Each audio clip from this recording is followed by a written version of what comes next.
It's a rainy Sunday morning and I'm heading out to Rondje Loosdrecht in the Netherlands. The forecast looks excellent and let's see what today will bring. Michael Dirkse from the Wingshop.NL. He's the organizer. How did this event come alive? It started about like 10 friends. They just, okay, let's go around and see who's the fastest. Yeah, Rondje Loosdrecht. Around the whole lake. There are multiple lakes and between them are islands and also some weeds. So there are some wind shades, difficulties about which route do you take. So that's really fun to see and test everybody's skills, how good they are. And if you're a beginner, can you also join? You can always join. For the beginners, we have the round of 1 lap. Yeah. And Gold Fleet can do multiple laps. So beginners are also always welcome. And we have a lot of boats on the water just so they can help them. Let's collect my lycra and of course the goodie bag. Ik ben Michael Dirkse, eigenaar van de Wingshop en voornamelijk geslaagde wingfoiler. Daar is dit eigenlijk uit ontstaan. Gewoon nog steeds uit van After the skippers meeting, it's time to prepare for the race. Which wing to choose, which foil to choose. You never know as the conditions are pretty tricky. It's going all over the place. My choice for today, Nash Chimera 70 liters plus my 4.5 duotone SLS slick combined with of course my trusty F4 foils. Just as I enter the water, the starting signal sounds. That means that I have 3 minutes to prepare for the start. Normally I would like to check out the starting area, but there's no time for that. I started my watch, need to get onto the foil and then make sure that I'll cross that start line from the right side on time.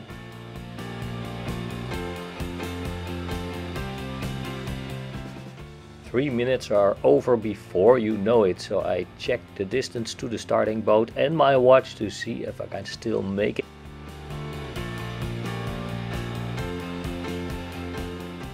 Counting down. 10 seconds to go. 5 seconds to go.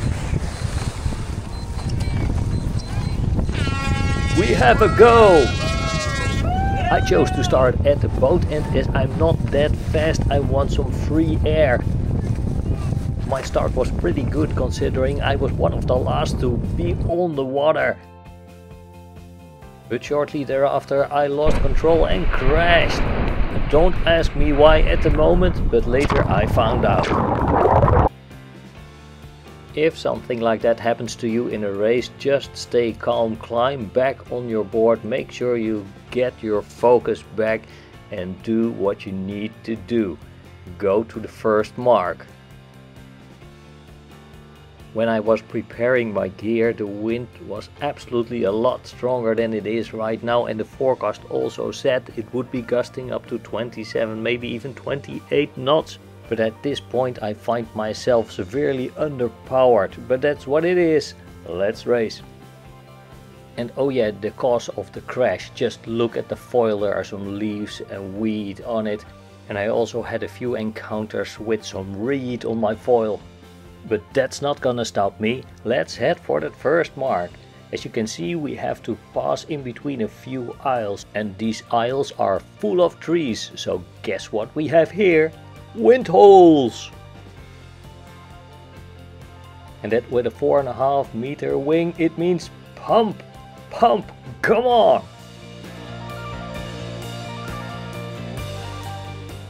I made it round the first obstacle, now it's just a downwind to the first mark.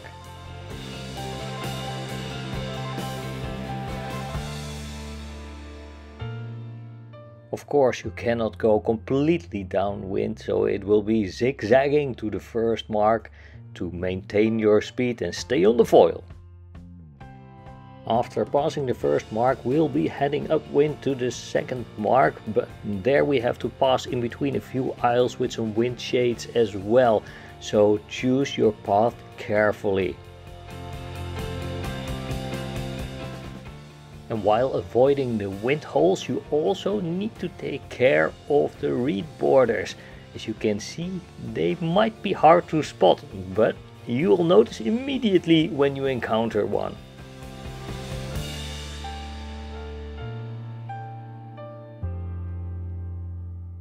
We're now approaching the second mark. As you can see behind the yellow mark, I have to track upwind a bit. The wind is pretty light over here, so I think I need to jibe to make sure that I stay on the foil, and hopefully there's enough wind to get me past that second mark.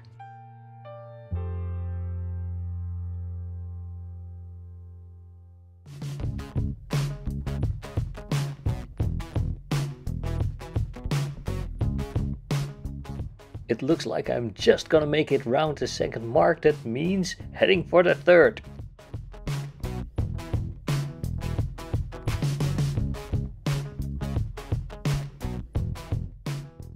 On that third leg again we have to pass below a few aisles with quite a few high trees. That means wind shade again. Unfortunately this time I did not manage to stay on the foil. Hey, but that's life.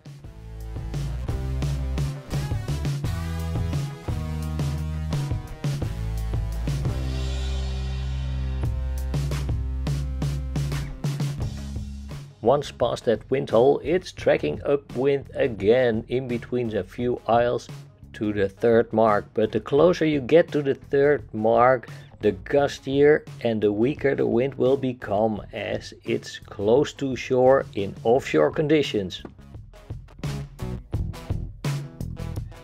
But it looks like I'm gonna round the third mark if I don't drop off the foil. So now I'm gonna wait for a little gust to give me just that push to get me through the jibe or tack.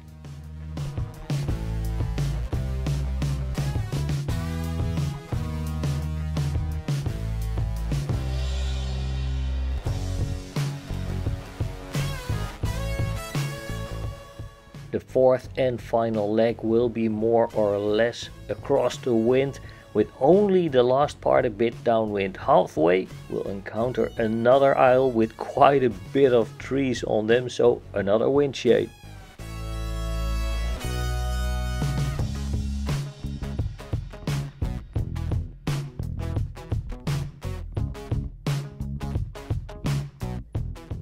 And behind me the guys that I've been encountering almost the whole race.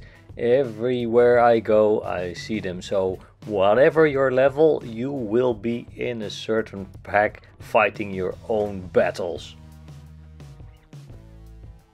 My 70-liter Chimera is a sinker board for me, so if the wind completely drops, I'll be up to my knees in the water. If there is just a little bit of wind, it will slowly rise to the surface and keep gliding with the nose above the water. That is pretty neat. While you're slowly floating through those wind holes, you have a little bit of time to chat with your fellow competitors. And then of course always keep one eye upwind to make sure that you can catch every little gust to get you going again. So now we're almost round for the first time. When passing the start-finish line, it will be my second round for today. The wind is picking up slightly, so that's a good sign.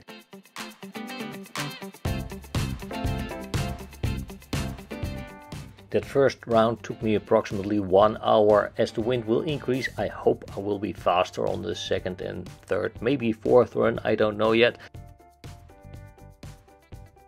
The wind increased considerably. It is much better like this. You don't drop off the foil that often, but of course every little now and then you encounter a bit of weed or reed on your foil. 1.5 hours after the start signal, the finish flag will be visible on the starting finish boat. That means that from then on you have 45 minutes left to finish another round. The one who has completed the most laps will be the winner of the round Loosdrecht. After I crossed the start-finish line for the third time, I heard I only had 5 minutes left. That meant no more additional round for me.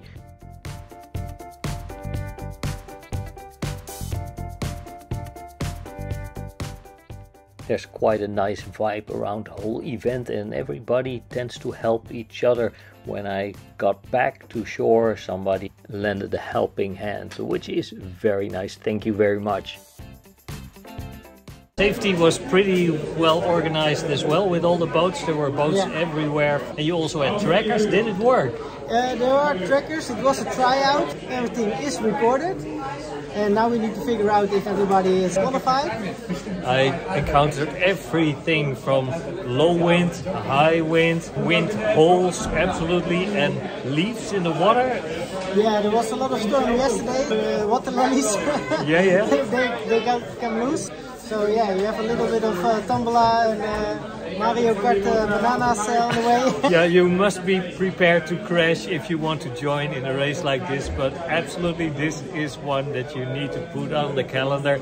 It's the end of the year, always October, I think. Yeah. And of course, at the end of the day, we need to have a ranking. Who will be first? Who will be second? Who will be third? And today, again, Felix Drent took the victory. And for the women it was Angelique Kroon.